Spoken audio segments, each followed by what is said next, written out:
씨를 뿌리고 잠만 자도 알아서 자란다. 이거 마치 그 인덱스 펀드에 돈을 몽땅 넣고 수면제를 먹으라는 소리 같지 않나요? 청취자 여러분, 오늘 저희가 심층적으로 탐구해 볼 자료는요. 한 교회의 주일 설교문인 은밀하게 위대하게입니다. 마가복음 4장 26절에서 32절 텍스트를 다루고 있는데요. 네, 맞습니다. 사실 처음 읽었을 땐 솔직히 좀 당황스럽더라고요. 그러니까 이 종교적 텍스트가 정말 우리한테 뭐 아무것도 하지 말고 그냥 가만히 있으라고 말하는 건가 싶어서요. 방관하라는 뜻으로 오해하기가 참 쉽죠. 하지만 여기서 텍스트가 짚고 넘어가는 건 약간 다른 문제입니다. 바로 통제권에 대한 이야기거든요. 통제권이요? 네, 농부가 밭을 갈고 비료를 줄 수는 있지만 그 씨앗이 발아하고 자라나게 하는 생명활동 그 자체는 인간이 어떻게 할 수 없는 영역이라는 거죠.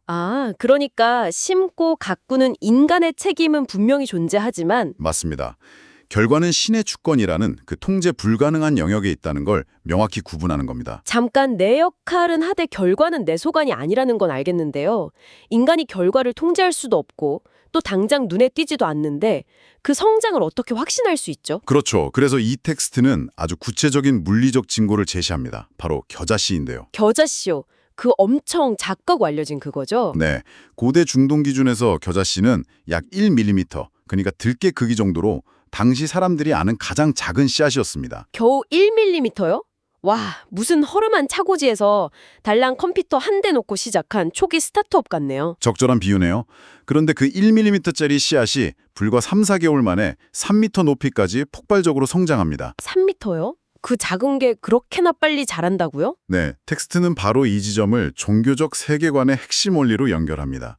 척박한 땅에서 눈에 띄지 않게 아주 미미하게 시작하지만 하지만 그 안에 담긴 생명력은 엄청나다는 거군요. 정확합니다.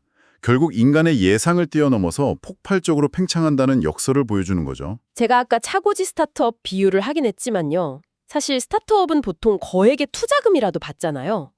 이 텍스트에서 말하는 성장은 아무런 외부 지원이 없는 상황을 말하는 건가요? 네, 외부 지원이 없는 걸 넘어서 오히려 극심하게 억압받는 상황에서도 이 원리가 작동한다는 게 핵심입니다. 억압받는 상황에서도요? 네, 텍스트가 제시하는 역사적 사례들을 보면 알 수 있는데요.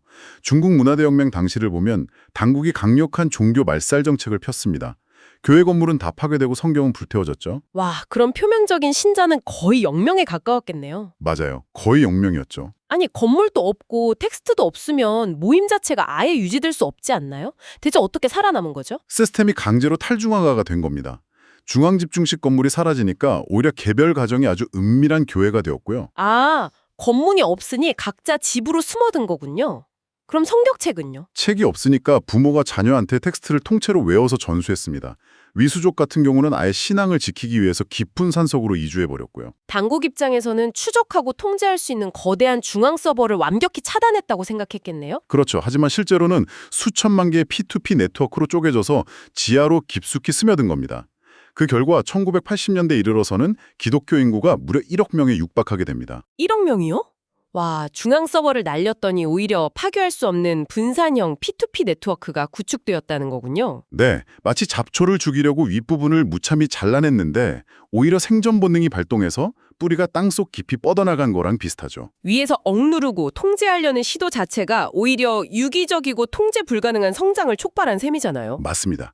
그리고 그 기제가 지금도 작동하고 있다는 걸 보여주기 위해서 텍스트는 또 다른 사례를 덧붙이는데요. 어떤 사례죠? 최근 북한의 극심한 핍박 상황을 다룬 영화 신의 악단이 특별한 홍보도 없이 조용히 140만 관객을 동원했다는 사실입니다. 다가오는 4월 3일에는 일본에서도 개봉한다고 하고요. 140만이요? 특별한 홍보도 없이요? 네, 여기서 저희가 분명히 할 것은 특정 종교나 정치적 입장을 지지하려는 게 전혀 아닙니다. 다만 인간의 통제를 벗어난 유기적인 생명력이 그런 극단적인 억압 속에서도 어떻게 본질적인 형태로 살아남는지, 그리고 어떻게 팽창하는지 그 보이지 않는 메커니즘을 텍스트를 통해 읽어내는 거군요. 바로 그겁니다. 참 흥미롭네요. 눈에 보이는 거대한 건물이나 가시적인 시스템이 오히려 성장의 본질이 아닐 수 있다는 거니까요. 당장의 수치나 지표에만 집착하기 쉬운 현대인들에게 이 텍스트가 던지는 화두가 꽤 묵직합니다. 맞아요.